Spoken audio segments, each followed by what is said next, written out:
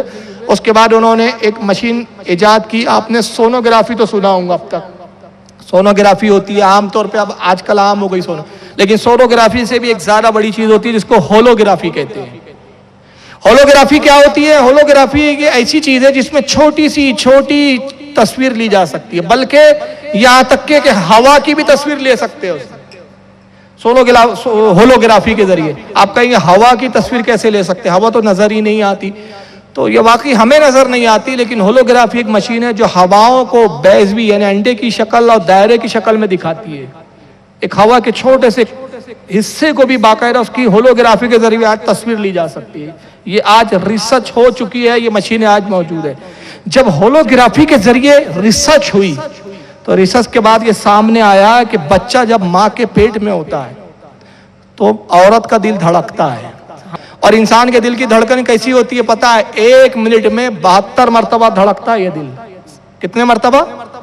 72. 1 minute کے اندر 72 دھک دھک دھک 72 مرتبہ, یہ اس کی رفتار ہوتی ہے.